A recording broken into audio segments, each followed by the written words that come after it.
Hey, welcome to Guitar Knobs, the guitars, gear, noise, and nonsense podcast, hosted today by these knobs. Tony Dudzik, pick guardian. Jared Brandon Wound pickups. Hey everybody, it's me, Todd Novak. Welcome to the Guitar Knobs podcast. We are thrilled to death that you are listening to our show. As I say every week, feels real good. That's right. We got a great show for you. I promise. I swear. We always do, I think. I feel like we do. Don't say it no if we don't, but just nod your head up and down. Tony Baloney. Yes. I'm pretty sure that we do some things here on this podcast. What kind of things do we do? We like to talk about gear. We like to talk about the people and talk to, not about. That would be rude. We like to talk to the people who make the gear. That's These would be builders of amps and guitars and pedals and accessories and all the good stuff. We like to get the story behind the story. That's right. Post facto. All right, and we're going to get the story behind the story of this gentleman. Who are you, Mr. Gentleman? Hey there, this is Dallas Seger from Seger Guitars. Dallas Seger from Seger Guitars. Everybody wishes they were named Dallas Seger. I know. I kind of do. It would sound way better than Todd. But regardless, I'm having name envy. Allow me that for this one show, gentlemen. Dallas, we're really thrilled to have you on the show. You make some pretty fantastic looking guitars. I caught them on the Instagram and I said, hey, what is this all about? And that's one of the best things about our little guitar universe is that on a daily basis, we can discover something or someone new. And I love that about this. So you are the discovery du jour. Well, cool, man. I'm flattered you guys like my stuff and you wanted to chat with me on here. So that's cool. Yeah, it's going to be a good time. As people are listening, where can they go to learn more about, and see your guitars and stuff? My Instagram at Seger Guitars or segerguitars.com, or you can email me if you need something, Dallas at segerguitars.com. All right, and that is Seger. That's right, yeah. Right on. Okay, well, we're going to hear all about his awesome guitar making and probably some other crazy bits. But before we do that, we just got a couple of announcements real quick. We need to thank Rode Mics for providing our awesome audio equipment to power this podcast. We have the Rodecaster Pro, this beautiful little console doing the dirty work, as well as the Procaster mics and the articulating arms. So thank you so much to Rode for providing that to us. We say thanks every week because we mean it. I also want to do a quick little shout out to Barefoot Buttons. They've been a partner of ours, providing Barefoot Buttons for our Patreon supporters for a long time now, and they're just cool people and make cool stuff, and we appreciate them. I also need to bring up this really cool listener mail that I'm going to share. All right, this is from executive producer John Jackson. He says, he's sharing his four on the floor here. And it says, the first one is the Marshall Drive Master. It says, I love this overdrive with an SG and a Marshall. I bought it because it was cheap and nearly an original blues breaker. It's got proper knobs. It's not loud, but stick a boost after it if you need it. When I'm playing single coils, I swap this for a D&M drive because Mr. Keeley and those pedal show guys understand single coils and gain. Fantastic show. I'm sure we are all fans of the pedal show. What the hell was Okay. that? Tony? Wasn't me. Yeah, that was my bad. Okay. It's usually Tony. Yeah, I mean, no, it was Tony. Yeah. Damn you. What are you doing, Tony? Come on. Next up, we have the Boss MD200. He says, too useful to ignore. More modulation types than I can be bothered to count, and they all sound good and share a single power input. You might get slightly cooler sounds if you use dedicated pedals for each type, but you would need a mighty board to fit them all. If I'm not, and He says, if I'm feeling digital averse, I'll use an old Electro Harmonix Electric Mistress Deluxe instead. That's only one effect, but that'll, get it done. And then he also has the TC Alter Ego. This is a variation on the Flashback with tape style and other vintage delay emulations up front. One day I'll replace with a single delay sound, a Dunlop Echoplex maybe, to stop the temptation of switching delays every 2 minutes. And finally, the T-Rex Tremster. It doesn't do a million variations. It just makes throbby tremolo how I like it, with a bonus of a fine boost from the volume knob. I like big pedals. For me, the pedal is an interface, not just a box of components crammed in a tight box, as tight a box as possible. Well, there you have it. That is just one of our listeners, 4 on the floor, and it's always fun to see what other people are playing, Like, we're probably all the people that go to a show and have to go stick our head over the top of the stage going, what pedals are on his board? Because we care about that stuff. So thank you, John Jackson, for sending that in. We need to talk about what has been going on in our music world this week. This is the stuff that isn't, Jared's a builder, Tony's a builder, our guest Dallas is a builder. What is all the stuff that we're not doing when we're building?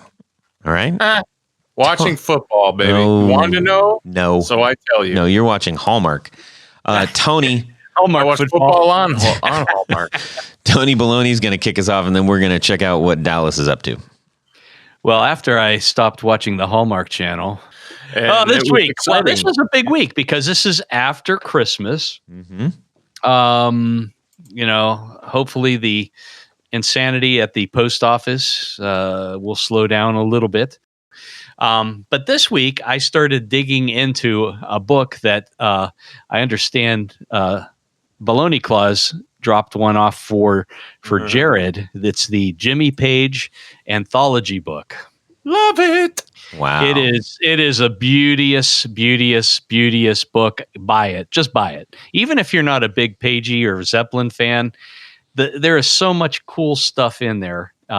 Great photography for guitars and amps and stories and some, all of his personal memorabilia, costumes.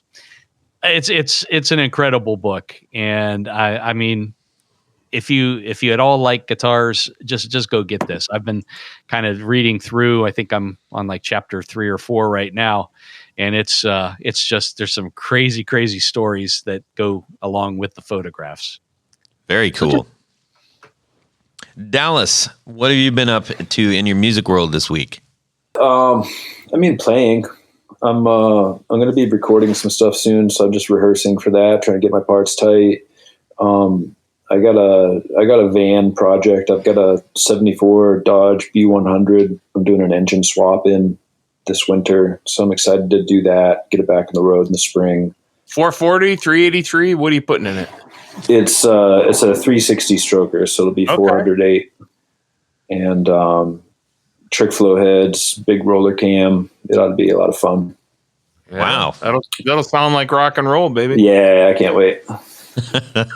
That's officially the first van story that we've had on here, I believe. I like it. Yeah. Yeah. They are, cool. Man. I had a band van. I didn't own the band van, but I had to sit in the back of the band van. The problem was it was a crappy old like delivery style band van that didn't have any seats or windows. So we're like, hey, cool, we got a gig in LA. Let's load up in Orange County, and I guess I'll just sit here in the back with all this equipment. That sucked. Good time to reflect on things. Yeah.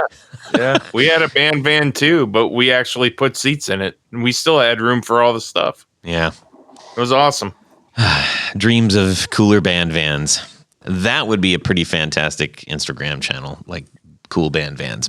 I don't know, maybe not. Maybe it'd be stupid. Jared, what's going on in your music world, buddy? Yeah, so I got that Jimmy Page book.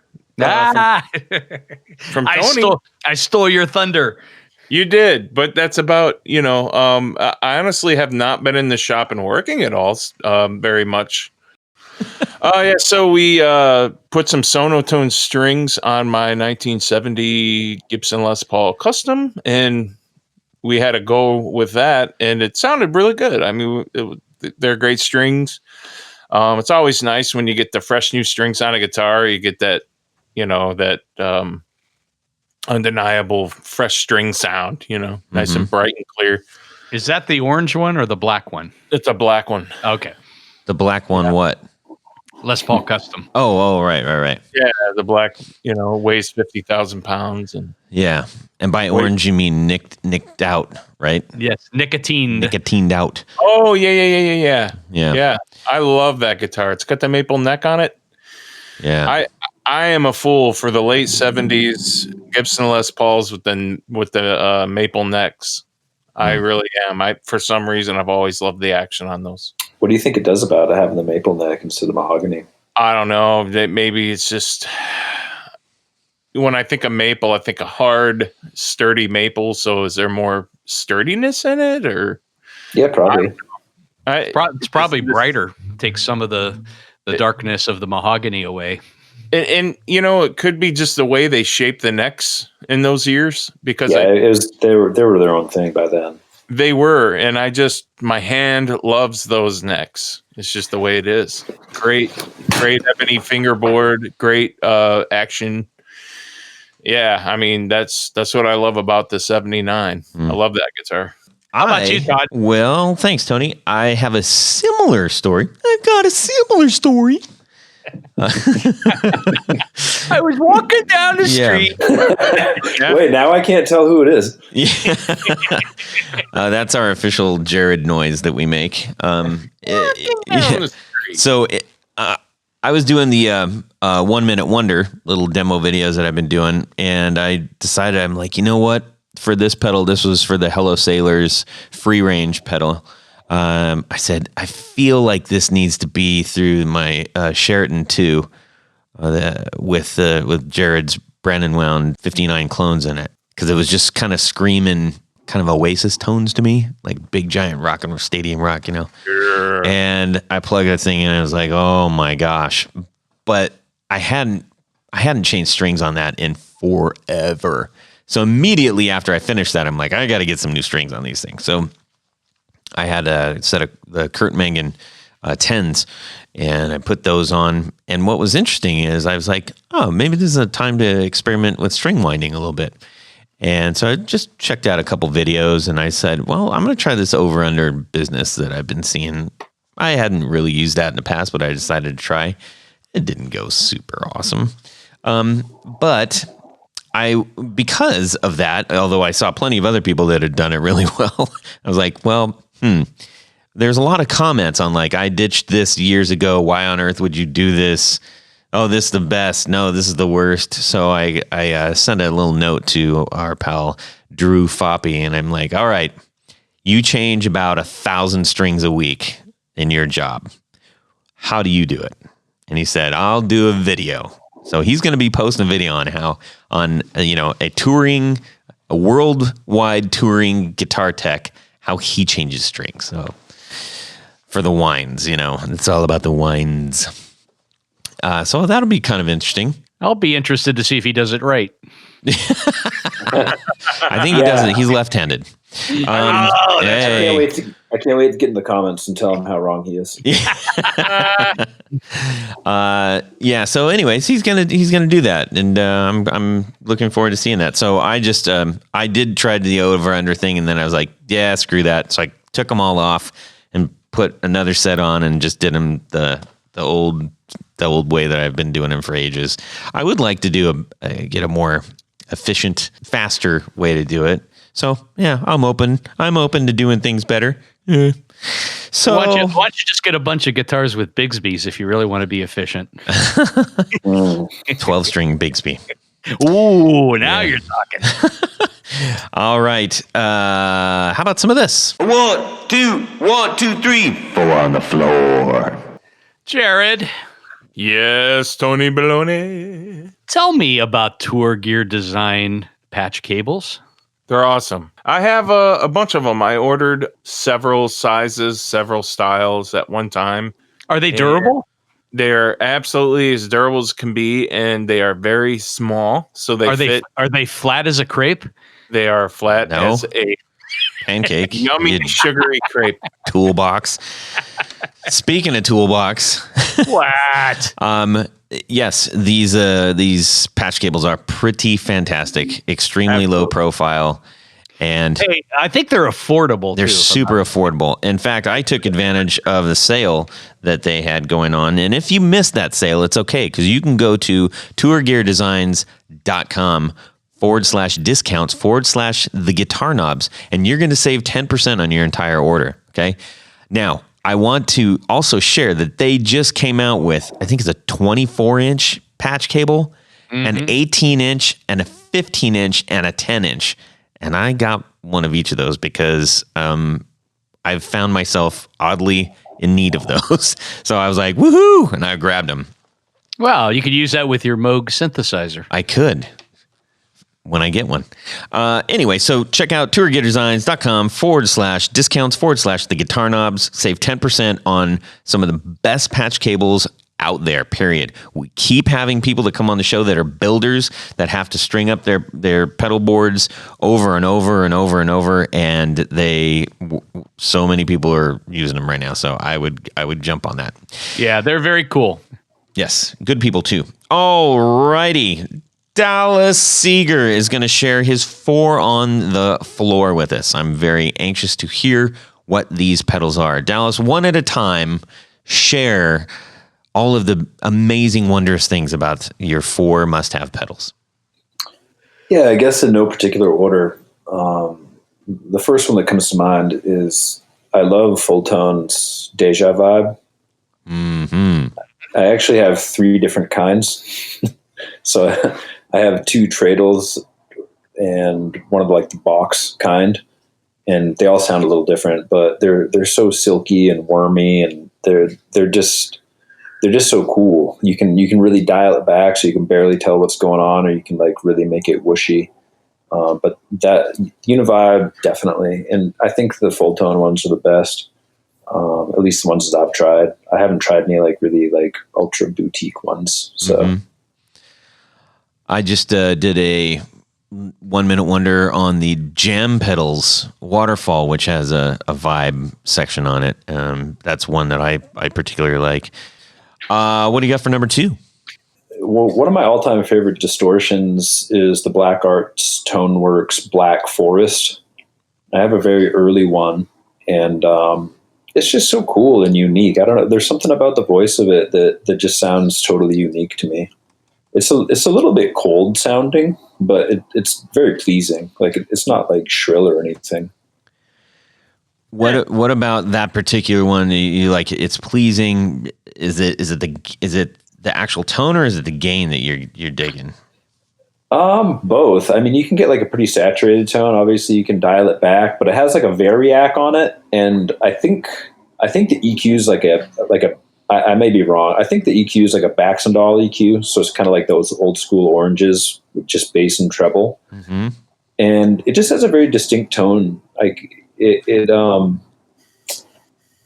almost sounds, in a weird way, it sounds like an HM2 if you took out all the compression, if that makes any sense. Okay. So it's kind of like a grating a little bit, but it doesn't really clamp down, if that makes sense. Yeah. No, I got it. I understand what you're talking about. Yeah.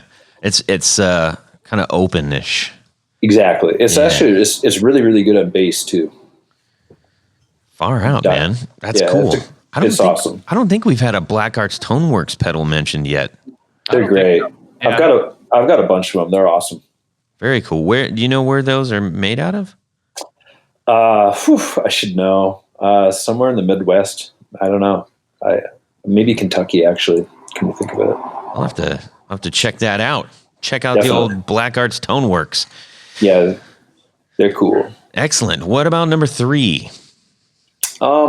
This is probably the least exciting one, but it's a must-have for me. It's my Lely ABY, and I think it's the best ABY.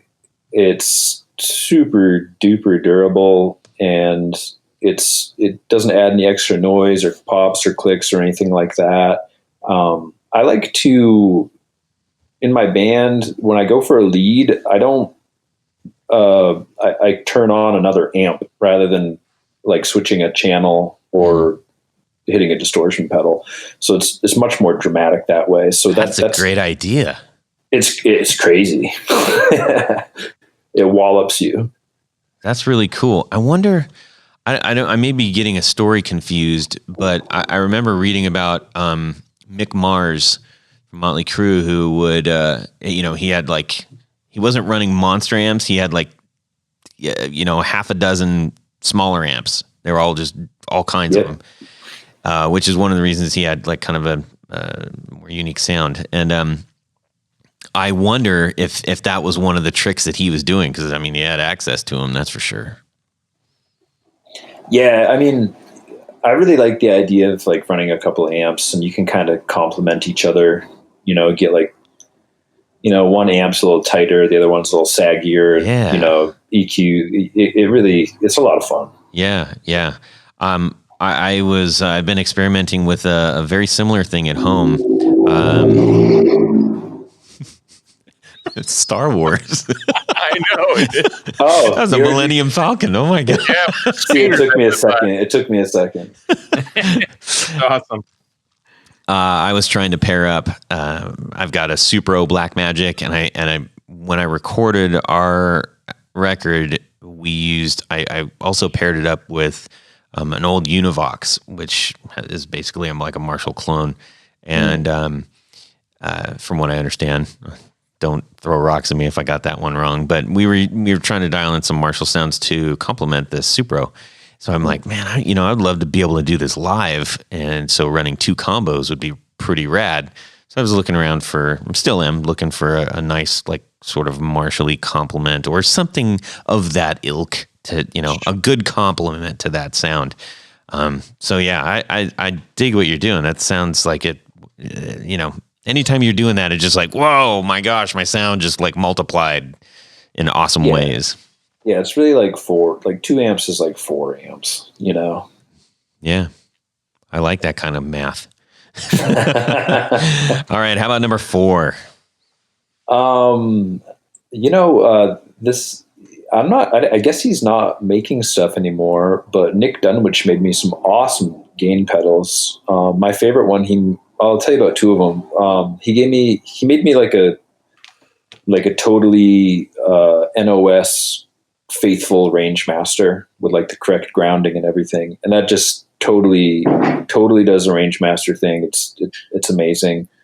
And then he also made this distortion pedal, which is like the closest thing to Iommi in a box that I've ever come across. And it's like a 2-channel distortion pedal. So channel A is like a Laney supergroup emulator, and then the boost on top of that, of course, is a built-in range master. So you can, like I said, that's the closest thing to Tony Iommi in a box you can probably get. I don't think he's making stuff anymore. I may be wrong, but you can check out his stuff at Dunwich Doom Compound on Instagram. Dunwich Doom Compound. I think that's right. Yeah. But I was lucky enough to get some of his stuff while he was making it, and they're just super well thought out, and they're just awesome. Awesome. Very cool. Yeah. Very cool. I think we've heard that rumor about him not making stuff anymore before. Trying to figure out where that's come up before on the floor. So you guys heard about Nick then? What do you mean, Nick? Nick, I just know it was Nick. So. Oh, Nick. Okay. Yeah. Well, I mean, I don't, I think it was just brought up that he wasn't making stuff anymore, and somebody had brought up, I'm trying to remember who that was. Doggone it, I should know that. I should know all the things that we talk about. Anyways, so thank you for that 4 on the floor. That was very cool. You mentioned your band a couple times. So can you tell us just a little bit about that? The name of the band is Manic Abraxas, and it's just like I guess if you sum it to one thing, it'd be like a metal band. It's a lot of kind of weird like early 80s influence, especially like Celtic Frost, Venom. There's also like some slower stuff, like groovier stuff. So yeah. Your band sounds like you're doing some heavy stuff, right? Yeah, it kind of, some of it's fast, some of it's slower, groovier kind of stuff, but yeah, definitely. Awesome. Dallas, you've got some pretty fantastic looking guitars. When I first picked up on you on Instagram, and it's funny, I don't mean this in a demeaning way to any of our guests. When I say, "Oh, we discovered," it's like, no, we didn't. We're not saying that we discovered these people. Obviously, you've been around. You've been doing this for some time. It's just that this is our first introduction into your world. So I just wanted to clarify that for people so they don't think we're making all these amazing discoveries. It's not. We're haphazardly finding people that we didn't know about. It's a big fat guitar world out there, and we don't all know everybody. So, but this is a way that we can. I think the first one that I saw that really just like knocked me out, I believe it was one of your YG models, and it had the red sides and back, but it had like a flame tobacco top with slanted inlays. I was just like, oh my goodness, this thing is gorgeous. Thanks, man. If you don't know what I'm talking about, everybody needs to head on over to Instagram and get your socks knocked off by this by some of these pictures. I think you got a Black Beauty style, just in the sense that it's black and it's beautiful and it's got 3 pickups. That was one of your recent posts, and they just look really, really fantastic. I'm glad you guys like it. Yeah, man. Yeah, for sure. I remember when I saw this one, because Jared's a great big SG fan, and this is, I'd say it's inspired, but it's certainly not a one-to-one. Well, Todd, some people would really disagree with that. Well, here's where I will justify my justification. Yeah. I don't like SGs.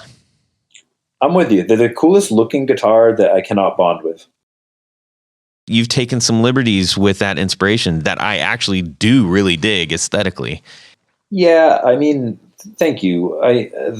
Again, that she's a badass guitar. It just doesn't work for me personally. Mm-hmm. I've tried a ton of really nice ones, and they never really did it. But what I'm getting at is, I wanted to make something that was kind of like that double cut inspired. Mm-hmm.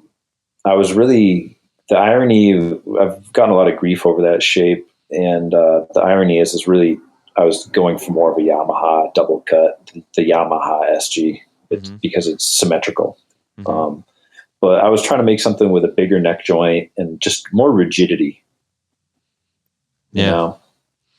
Well, it's interesting. I think I've share some of that, when you're talking about trying some mighty fine ones. I mean, Jared has, he has some exceptional specimens of the SGs. Then, those are some of his favorite guitars. They're they are beautiful. And I know when he's handing it to him, I'm like, I'm getting a pretty exceptional instrument here. And even in John's studio, we were playing around, and he's like, "Hey, try this one." I think it was Jared. It was a 61 SG, maybe, that he had here.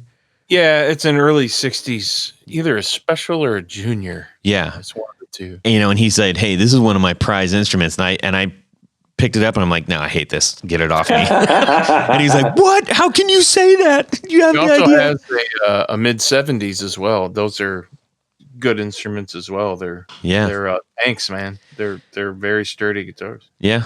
Yep.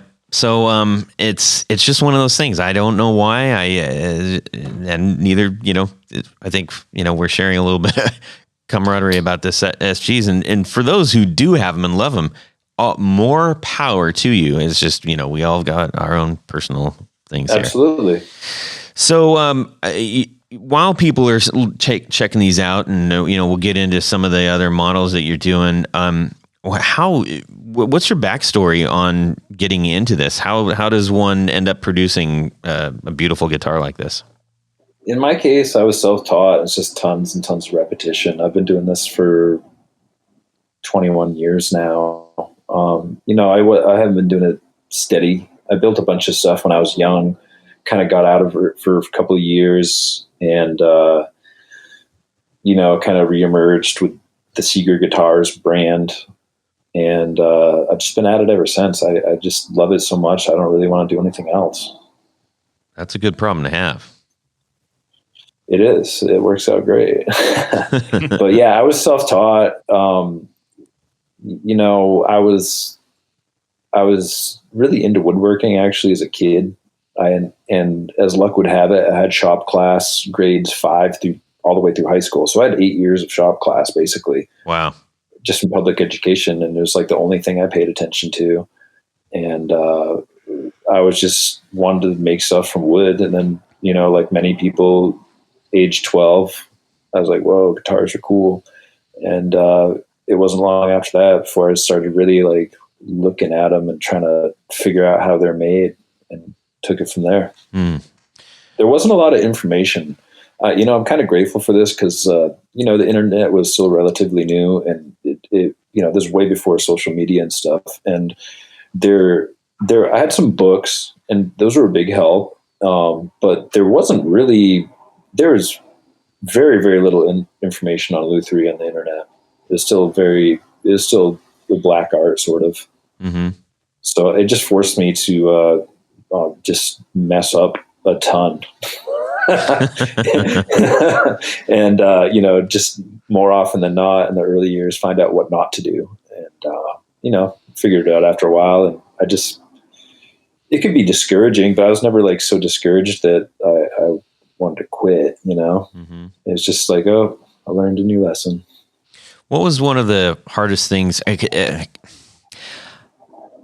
I'm always fascinated by this question that I'm about to ask that I stop myself from asking, as I often do. And Tony and Jared bear with me as I stumble and stutter through all of my yabbering. But I love the idea of actually designing a guitar, and I've got a lot of ideas. I'm like, man, I wish I could do it. But, I know people who make them, and I see what they do. I'm like, I can't do that. And one of the things about it that is kind of prohibitive to me is that there's a lot of math involved in getting this right. Definitely. And I hate math. I'm terrible at it. So I'm like, this wouldn't work. Music is math. Yeah, but I can't read it either. I've made a handful of albums, but I can't read a note. you don't need to. You can, what I mean? Like there's theory things you might not know the name of, but you know how it works. Yeah, that's true. Yeah, I do. What's up with that? Myself.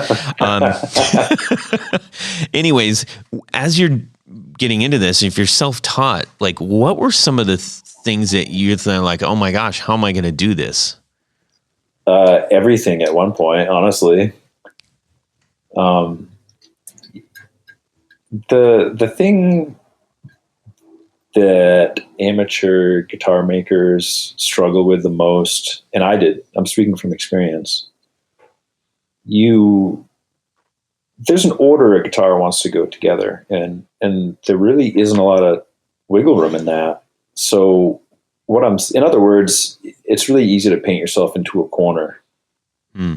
For example, like one things that comes to mind is like gluing in the neck, but you forgot to do the side dots.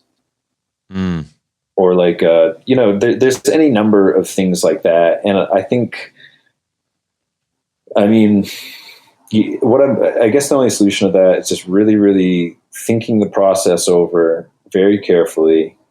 If I do this, am I precluding myself from doing that, and things like that? Right. So, and I messed them up every way imaginable. So those are all, kind of instinctual to me now. Those things to look out for. But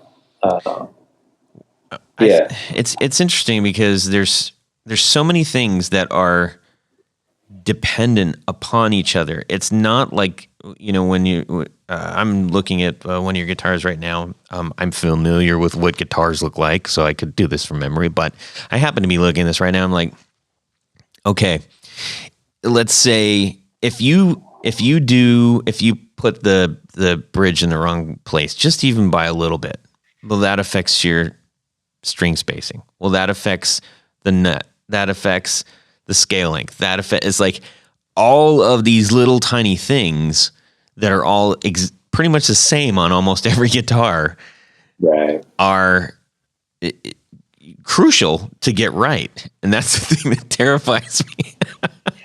I mean, if I would support anybody who wants to do that. And people write me quite often, like, where should I start? And I mean, the cool thing is it's almost a spectrum from doing something completely handmade, and you want to get really crazy to it, all the way to, like, just putting the kit together. Mm-hmm. Maybe the kit has a wired pick guard. Maybe it doesn't, Mm-hmm. Maybe you just want to take a guitar apart and refinish it, So whatever skill level you're at, or whatever curiosity anybody has for that stuff, there's something out there for you. That's good. That's good advice. Is there a source that you went to often that you sort of counted on? Stuart McDonald. They've really grown into an incredible company. I have like their entire catalog, like literally. I've got about 4 of them in my office, but they're a great company, and they're old school. That they really care about pleasing people, and they stand behind their stuff. I've been literally. I think I started being a customer. I'm 38 now. I was a customer since I was like 16. So they're really cool. LMI, they've been around. That's a great company too. Luthier's Mercantile International. Mm-hmm. That's where I get my truss rods. They make, in my opinion, the best possible dual action truss rods available. Yeah. So if you've been with them that long, you've noticed their growth. When I started doing pickups about 15 years ago, they didn't have a ton of pickup stuff, but over the years they've grown. I know Wolf over in Washington kind of pushed them to get more things, and so I mean they work with their luthiers and their customers to even get more product there. I mean, that's what's great about the place. They don't shut you down and say, "Oh no, we're not going to get that tool. You got to get it somewhere else." So actually look into either having it made or finding a source to get that tool. So yeah, I can kind of back you up on Stuart McDonald. They definitely are customer driven. There's been like and I have no experience with these companies, but it seems like there's been like sprouting up, like, for lack of a better term, like StuMac wannabes. And great, you might have saved a little bit of money, but if you want to do this stuff and do it right, and just go through StuMac. You're going to be ahead. Yeah, some of those some of the parts, I know it's really easy to get a lot of that stuff off of Amazon, and you can get really cheap. But if you put those parts, the same. No, definitely not. I found that out hanging out with Chase. I was like, wow, your tools look way better than the ones that I got. And, you look at one or two of those things, you're like, really? How much are these, like, are fret files really that expensive? Yep. Yeah. For a reason. They're sort of aimed at the professional. I did guitar repair. I'm out of that entirely, but I did it for many years full time while I was building. I only build now, and it doesn't take much using it before it's paid off, honestly. Yeah. Maybe if for like the one-time hobbyist, it's out of their budget, but they're fortunately not aimed at that. Yeah, I bought my first actual winder that's made to be a pickup winder from them. It was a Shatton. Yeah. And the first one I had, I wore it down to the nub, and it just stopped working. It stopped working, and they just sent me a new one. Wow. They just sent me a brand new one, and then I wore that down to the nub, and I'm like, you know what? I shouldn't do that, because I think I just wore it down, just basically wore it out. Yeah. So I kind of grew from there and got much larger, bigger machines. But cool. But yeah, they're definitely yeah, they're a tip top source to get luthier tools and things like that.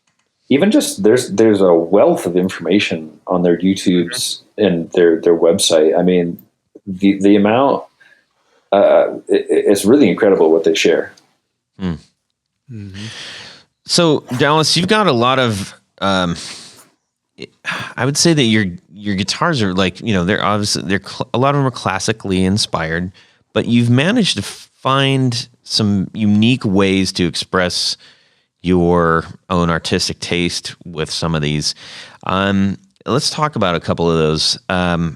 One that I think is maybe the most obvious is like this reverse German carve. Is that what you would call that? I just refer to it as a carve top versus an arch top. So you can call it whatever you like. Okay. To me, a German carve would be like, instead of doing a radius on the outside edge, you put a cove instead. Yeah. Well, I guess I'm saying a reverse. It's almost like a sunken, like the top is sunken. Oh, yeah. I see what you're saying. Yeah, it has that ridge and it kind of recurves, I guess. Yeah, where typically, at least most German carves that I've seen, you're eliminating wood on the perimeter. Yeah. Where this is actually you're doing the opposite, where it's almost like it's like a guitar inside of a guitar. Yeah. Well, where I got that from, the SG, I do, like I said earlier, it's like the coolest looking guitar that I just don't get along with. So I love the looks of a nice SG. And one thing I noticed watching live music, if somebody has an SG, that top bevel just comes alive. It's like angled for the stage lights. Mm-hmm. So you have like, oftentimes it just catches your eye. It has like this white sheen on the top part of the body because of the bevel. And I thought, how cool would that be to get that bevel and that reflective surface, but then do it again? Yeah. I totally understand that. And it's one of the love-hate things I have with like my Les Paul double cut. I'm like, it is flat. Yeah. And it's black, so it doesn't offer a ton of dimension to dazzle. So I had to get a pick guard to take care of that. My gold flake one. Nice.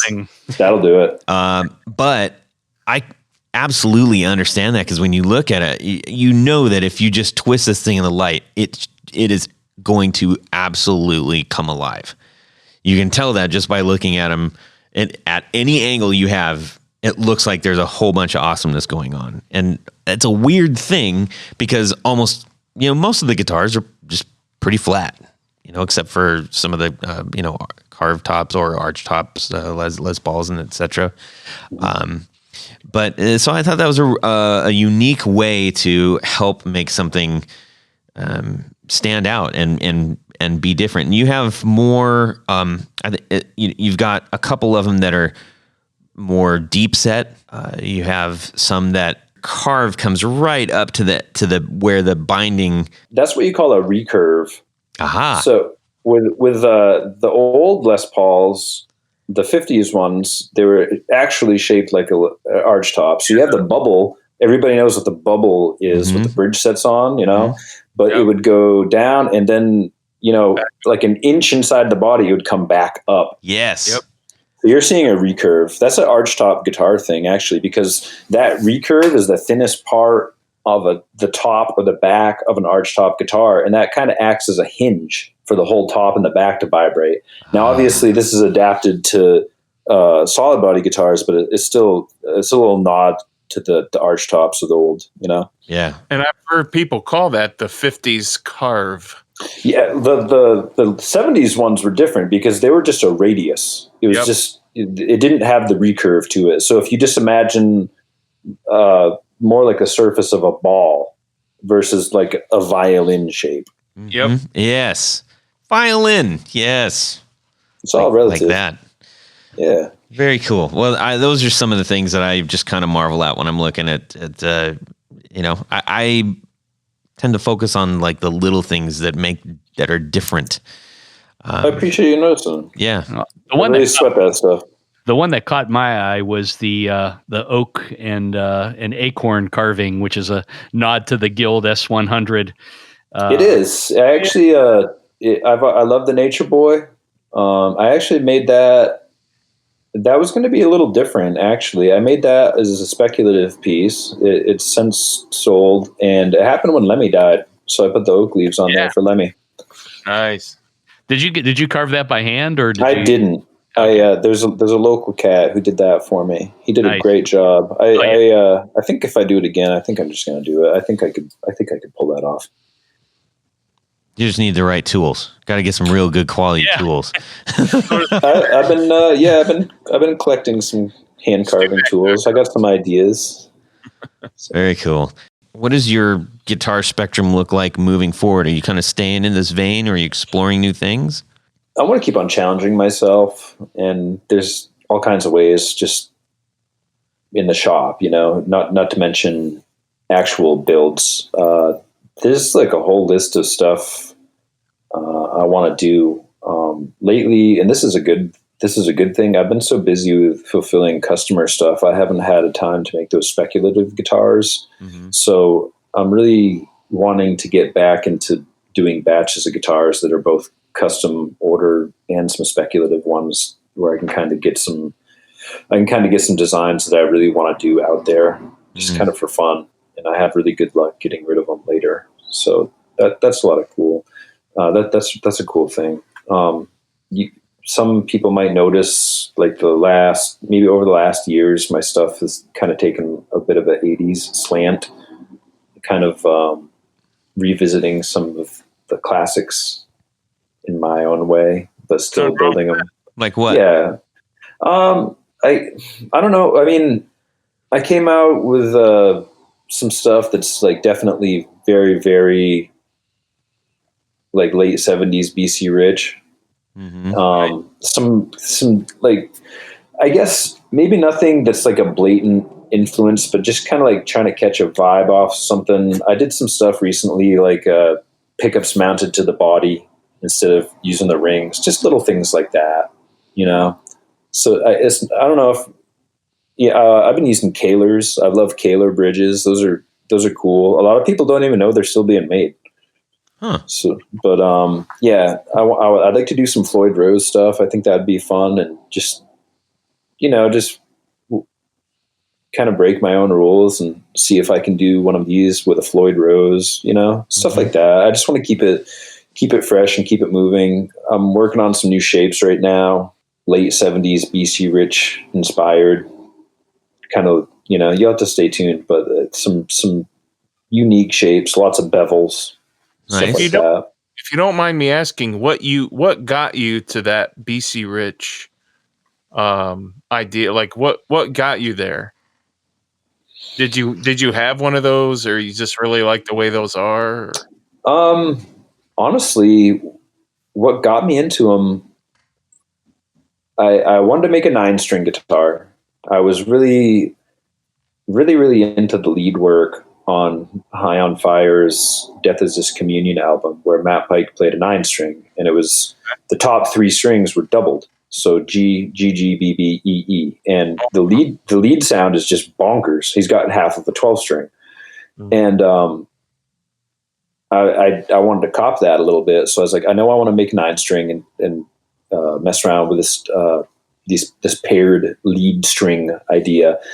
And I had been curious about the BC Rich bitch, and kind of through Joe Perry, actually, because there's that picture of him in the stadium. It's like you can only see people, like there's no sky, and he's got the bitch, and it's just like it's like one of the coolest guitar photos ever. So I made myself a bitch, and it's a purple one. I just made it for myself. I don't plan on offering them. It was just a one-off for my own amusement, and I just had such a good time with that. And I've always been a BC Rich fan anyway. So yeah, I just think it's, they were just so cool. They were so ahead of their time with, like, the Koa and like natural woods, natural finishes, and like the preamps, these like wild shapes, you know. It was just I just think it's such a cool and original chapter in guitar building. Okay, cool. Nothing else looks like them, that's for sure. Yeah. Well, you know, the thing is, like, that bitch is like actually a super comfortable guitar. It's like this wild looking thing. You'd think you'd be uncomfortable. It's so comfortable in your lap. It's so comfortable standing up. Like, I'm sure they like vetted these. Mm-hmm. You know, I'm sure that like they put a lot of thought into them. The older ones, you know, obviously you can get some of those at the used used instrument store for pretty cheap, but those are obviously the not the real ones. Those aren't the real ones. I know. They spoiled the brand. Yeah. They spoiled we all it. got defensive and at the same time. No, I'm like, time out. It's not what they were saying. The real early ones. Yeah. They were fine instruments. Yeah. For sure. Very you know, cheap. I know of a fella. I believe he's in Louisiana, and I think he built like a batch of 12. I want to say, and they're all tribute BC Rich type guitars, and I think he's done years and years in research. I believe there's a book that goes along with it, and he had me made a lot of a bunch of sets of T-top pickups, and because he read that that they got a hold of a bunch of T-top pickups and put them in that guitar. Whoa. Or somebody did put some old Gibson pickups in that guitar. Even T-tops aren't cheap now, right? Those have gone up quite a bit, huh? Yeah, the original ones. It's funny because there's a huge price difference between the the mid to late 60s is when they were made at first, and then up to like the late 70s. They all sound the same. Same winder, same wire, same magnets, same coils. They're very, very the same and very consistent. They had to be. That's cool. I didn't know that. Yeah, so don't get fooled paying too much money for a set of T-top pickups, but they are a fantastic pickup. No, the people got to know. Jared, you own the T-top mold, don't you?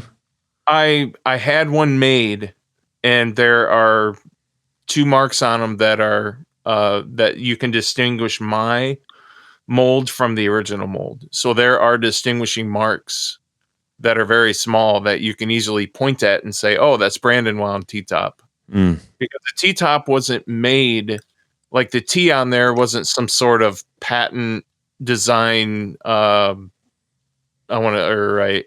was not a trademark. It was just a mark to tell the assembler that that's the top of the bobbin. Oh, no way. Yeah. They didn't call them T-tops back That's then. hilarious. They were it's just a bobbin. That's such a guitar thing. Yeah, it is. And then somebody saw, oh no, those have T's on them. Let's call them T-top. And some guy They're better. Well, it sounds cool. Right. Some guy out there just called it a T-top, and then it spread like wildfire, and we refer them to as T-tops. Yeah. And yeah. That's one of your best sellers, isn't it, Jared? It's a little plug for old Jared there. Yay. Well, very cool, man. I really, it's been fun talking to you about guitar stuff. And, I'll ask one last question, and unless Tony or Jared have anything if your guitar is withstanding, all right, you had the magic genie that said, all right, you can have any guitar you wanted, what would that be? Oh, jeez. I don't know, man. That's tough. The first thing that came to your mind was the real thing. All right. The truth, I got to give a disclaimer. Like I have really spoiled myself, and I really just want to play my stuff. I like this guy. I don't. I'm just being honest. I know like a really specific neck thing and like how it hangs, and like it's just I should just do it, you know. I've gotten a couple of guitars like this year because I figure I should like branch out and like get other stuff. I'd like to sort of be on the other end of the luthier stick and like commission a custom guitar in the next year. And there's a lot of cool stuff out there, and I want a lot of it. You know, a lot of the like the really coveted stuff, the golden age stuff, like it's great. I've handled a bunch of it. It's amazing. I'm really glad I got to experience it. But like overall, new guitars are better. I mean, the magic ones, when they're magic, they are magic. Like the Brazilian and like a 59, like there's something about those, but not every single one of them. Yeah. I agree with that. I've gotten a hold of some 59s myself, a couple, and I'm like, Yeah, some of them are dogs. Even with, I've played some, and they didn't sound bad, you know, but like it was just like it wasn't magical and mythical, and you know, it's now they can be. I grant that. I've walked away from a couple of those and be like, I didn't even know I didn't even know I didn't even know a guitar could be that good. Yeah. You know, it seems but Now, I think. Oh, go ahead. Jared, you played when we were at Carter. You played. I'm trying to think of whose that was. That's he wrote Sweet Home Alabama. Right. What's his? I'm sorry, you asked too fast. I forgot his name too. Ed King. So Ed King, and I played that guitar, and it was. That was like a $25,000 guitar or more. Put a one in front of 25. Yeah. Okay, so it was 125. I remember like this guy, they took it out of the case, and I was nervous just standing there. And he gave it to Jared, and he said, "Go ahead and play it." I'm like, "Oh my god, this guy's playing a $125,000 guitar." And Jared's like, "Yeah." You know, years ago, Joe Bonamassa came to town, and he called the shop I was doing repairs at, and he wanted to swing by and check stuff out. He's a really cool guy, but you know, he came in. And we started chatting or whatever. And he's like, "You ever play a 59?" I'm like, "Yeah." And he's like, "Well, do you want to play one today?" I'm like, "Yeah." So he went out and got two of them. And he just like, I didn't know this dude at all. He trusted me. And he brought in two of his 59s. Let me play them. They were very, very good. But he's got he has a privilege of deciding which one he wants. Whereas the ones that I got were just, I was lucky I was around, and I was actually around his road. You know, Tony and I were at a concert. We got to handle a few of those, but gosh, man, when I was standing there, I'm like, you know what? This time I'm going to pass. I'm not going to handle any of these guitars. What if I have an aneurysm or just something funny? Well, if you had an aneurysm, you'd be free and clear because you'd be dead. Right. Well, I'd hope so, because I don't want to have to sell my house to pay off a guitar that I broke. Yeah. Because the value's gone after the neck snaps. Yeah. So. No way, man. They sound better, remember? Right. That's right. Yeah. Tone breaking. So Dallas, I know you have a lot of different options on, you know, if somebody wants to order a guitar from you. If you were ordering, and you said you might be interested in ordering a guitar, what would the specs be on a guitar that you would order? I like a giant neck. So like inch thick a nut. I guess you'd call it like a 1958 C. I like the Gibson scale. I think it sounds best for me. Mm-hmm. Scale length definitely affects tone. I like Fender scale too, but Gibson just feels a little cooler, a little snappier for some reason. 12-inch radius, 17-inch headstock. This should sound really familiar to a lot of people. These are pretty classic dimensions. And then, big, it's got to have a very stiff neck joint, a lot of surface area. I'm mostly a humbucker guy, but I have appreciation for single coils. And, I really like it to balance with the neck up a little, not a dive. So it just kind of naturally hangs. Back to your question about if I could have any guitar, this popped into my head that the Collings I-35, I'd really like to get one of those with a laminate top, not a solid top. Yeah, I think that would really do it for me. Done. Poof. All right. Thanks, man. Look in your mailbox. By the way, the prices you say your set neck build prices are pretty reasonable for a hand-built, hand everything guitar. I'm putting that out there. I'm not going to get into dollars and cents right now, but ladies and gentlemen, you could do a lot worse.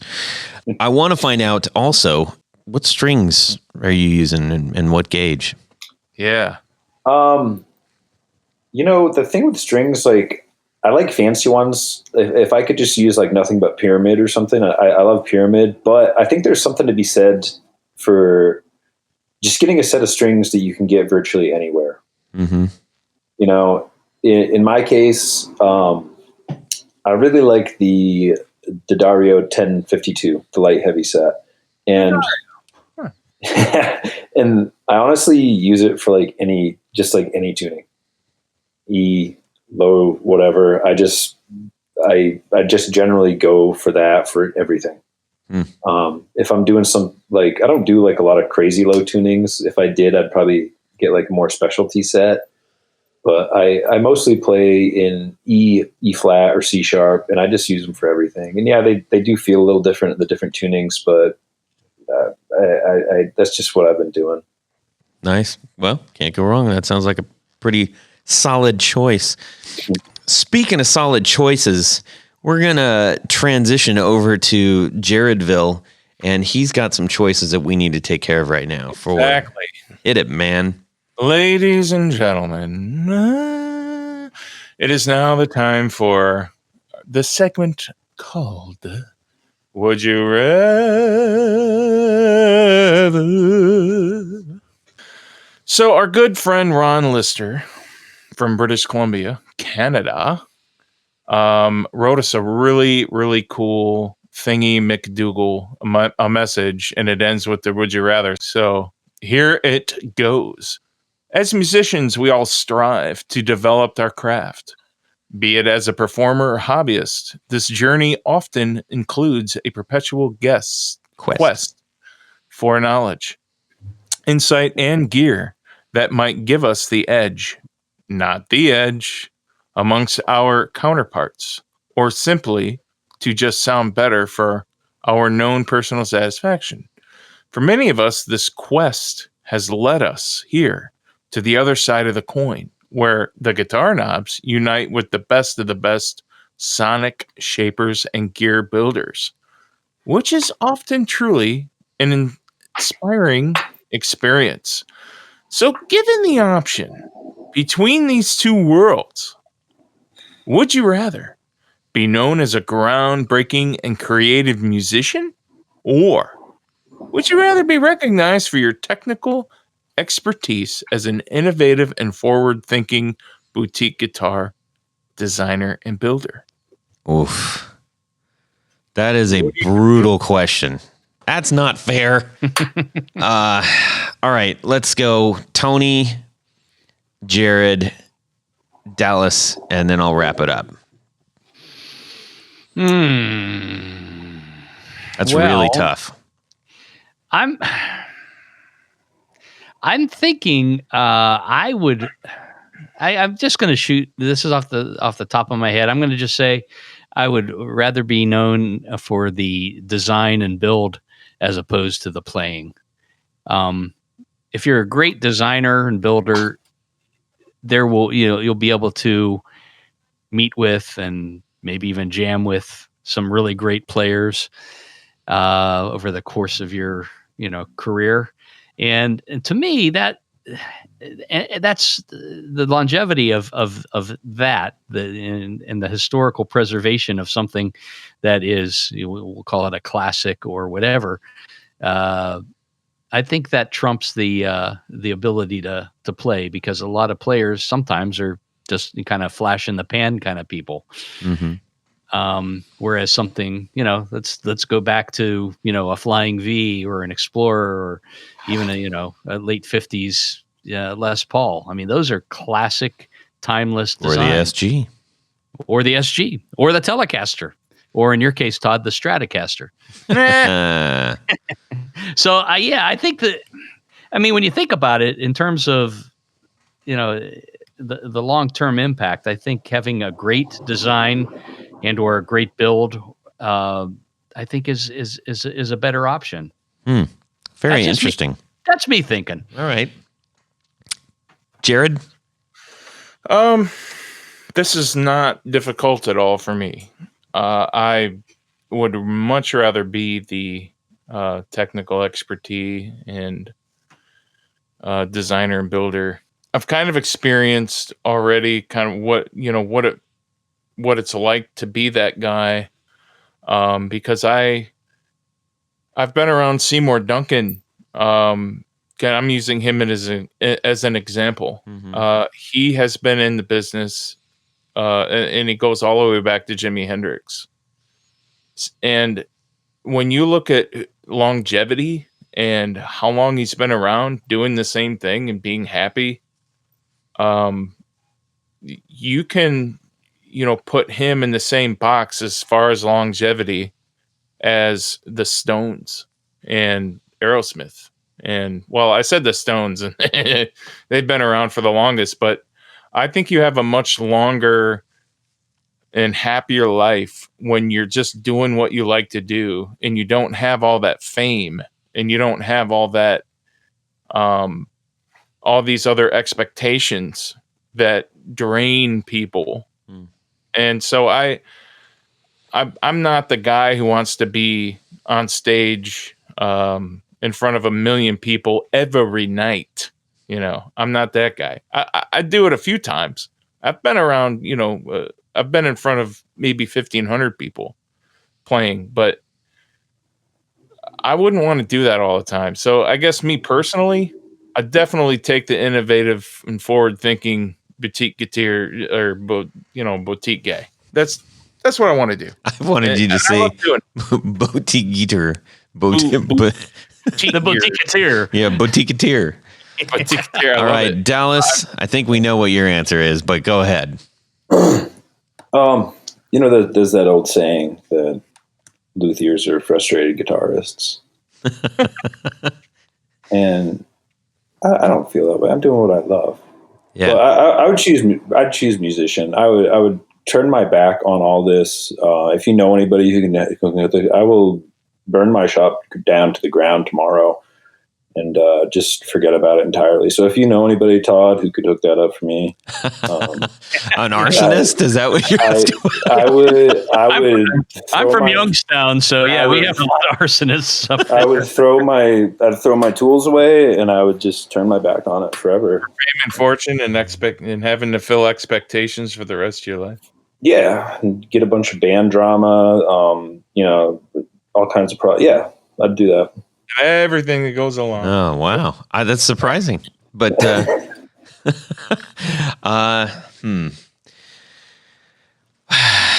It's funny because Seymour Duncan, he just couldn't eat his breakfast without somebody going up to him and trying to talk to him. So I guess, and he's been, no, it was at the Dallas Guitar Show. Oh. And I felt bad for him because I was done with my breakfast and he hadn't taken a bite out of his waffle yet, and everybody's just bothering him. I'm like, let the poor guy eat some food. Did he think you were going to take his food? Is that what the problem was? Well, I could have easily done that while someone was talking his ear off about the same crap that he probably hears every time someone talks to him. Waffle. Well, what's the deal with Almaco too? Right. Well, I have been struggling with this question the entire time. I'm going to evoke the words here: a groundbreaking creative musician. To me, that's going to put me in there with, like, I don't know, Seymour Steve Duncan? Vai, Stanley Clark, like the guys, Durst, right? the ones that are Jeff Beck. if you're groundbreaking, to me that's like the smaller crowd, the guys that are like, oh my gosh, this guy's so groundbreaking. When I play live, I'm doing it because I just want to rock my socks off, and I love the energy, and I love the feeling, and I love the power and everything. It's anybody that plays live, you know exactly what I'm talking about. There's nothing like it. That said, I think that it would be pretty awesome to be recognized for creating something that really was truly innovative or groundbreaking in the musical world. I'm going to go with that route because after every, we've had 200 episodes plus, and there is so much that I envy about, and envy is probably too strong of a word, that I wish that I had or was able to do with all the people that we interview. I mean, there's a reason that we're doing this because I have that innovator, creative builder envy. I do. And, Dallas, you've got things that you were talking about that I'm like, oh man, that would be so fantastic to be able to do. So I'm choosing that. I want to make something awesome and have people go, that thing's awesome. Whoa, you just reversed on the last minute. I thought we were going to start an Eve 6 cover band or something, dude. Yeah, well, I love the idea of being a rock and roll star. I mean, anybody who plays guitar pretty much does by nature, but there is something special about saying I made this, and it stands alone, and it's not subject to whatever the latest trend of music is, or who's better or who's worse. It's like it stands alone. So that's what I'm doing. I'm choosing that. Okay, that was a really great question. Thank you for sending that in, Mr. Lister. And we got to swing out to Tony. We got to thank a few people, and then we're going to wrap this thing up. Yes, sirree, Bob. Make it last, Tony. We have a bunch of people to thank. At this point of the show, there's a special group of people that help make this show possible. There are executive producers. And go over to patreon.com/the Guitar Knobs. Check out a couple different levels in which you can participate, become a patron of this very podcast, help make it possible. The top of the heap would be our executive producers, and they get great prizes. There's T-shirts and barefoot buttons and, oh my goodness, stickers and all the good stuff. There's just too numerous to mention. In addition to all that great stuff, executive producers get one more very special thing. And what is that, Jared? They get to have their name right on the thing. And their name right on the thing. That's what I'm going to do right now. So special thanks to these executive producers. Mr. Tom Barazin, Martin Cliff, John Daly, Chris Kearney, Darren Gregory, Doug Christ, Michael Van Zant, Ken Sayers, Brian Robison, Michael Senchuk, Stefan Lamb, Johnny Knowles, Anthony Lathrop, John Anglin, Tyler Bray, Brad Partridge, Chris Heidel, John Esterly, Doug Gann, Justin Jones, Brett Alexander, James White, Matt Hart, Liam Martin, James Pennington, Richard Kendall, Tig Harmon, John Williams, Michael DeLucio, John Jackson. I got tongue-tied. John Jackson, Jason Rausch, David Rando, and we have a new executive producer, Mr. Douglas King. Hooray! Welcome aboard. Thank you. One and all. Todd. Yes. I have to warn you every week because there's another level, the penthouse suite level of executive producers. We call them our grand poobahs. In addition to all the great stuff and the prize packages galore, they get a fez to wear upon their head while listening to the podcast. So special thanks to these grand poobahs: Jonathan Jerusik, Corey Nigro, David Kaminga, Cody Lane, Cody Fossa, Sean S., Tommy Manesco, Mark Garton, Adam Johnson, Steve Keys, and Tim Novak. Thank you. Hallelujah. Thank you all for supporting our show. Thank you. Let's see here. Tony Baloney. Let's ask Dallas where people can find his things and get some awesome guitars. Hey, Dallas. What's up, Tony? Where can people find your awesome stuff? Well, Tony, they can find it at segerguitars.com, SEGER, or on Instagram at segerguitars.com. you can write me directly, Dallas, Dallas, like the city, at segerguitars.com. Fantastic. And Tony, how about yourself? Yeah. Go over to pickguardian.com. Check out some of the stuff that I have available to order. But by and large, what I do is custom work. So shoot me an email. Let me know what you need, what you're thinking about, what you want to do. I will make you something you're going to love. Fantastic. Jared? If you need pickups or pickup repair or anything of the sort, go to brandonwoundpickups.com. Also, check out my Rewind Time with Brandon Wound Pickups, where I show and tell everybody the repairs that come into my shop. It's a fun, short thing. Be a part of it. All right. You can shoot me an email, Todd at theguitarknobs.com. You can also DM me on Instagram at guitarknobs. I promise I will forward these things to my 2 cohorts. And we always get all kinds of great questions. Love to help answer. And if you got a would you rather so Jared can read it, do it. Send it to us. We'd love to. Ladies and gentlemen, we want to thank Dallas Seger and his beautiful guitars for joining us on our show today. It was a pleasure talking with you, man, and getting to know you. It was great. Thanks. You bet. Everybody have a fantastic guitar weekend. Subscribe!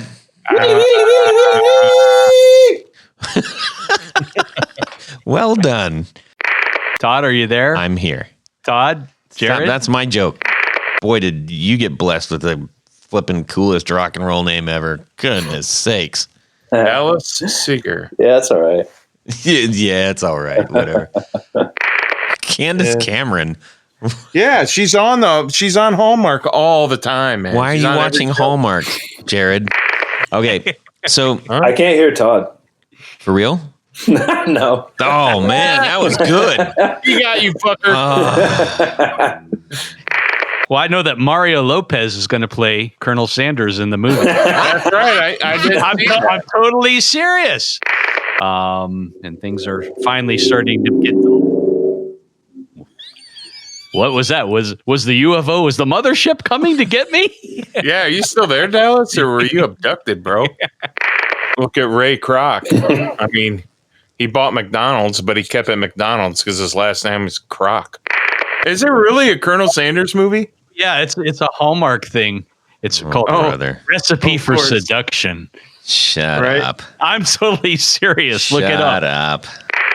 Jimmy Dumpleganger. Jared Croc is burger. an authority on pickups and On fast food. too. Oh, Tony, now I got to edit that, you doofus. No. Well, who would produce something like that? Seriously. Apparently Hallmark. Yeah. I mean, you know that. Well, that's it for these knobs. Please visit our Patreon page at patreon.com/theguitarknobs. Visit our website at theguitarknobs.com for all of our past episodes, 4 on the Floor blog, and other good stuff. You can connect with us on social too at our Facebook page and share your gear and stories on our Facebook group. Also, be sure to check out our Instagram at Guitar Knobs. Catch you next time.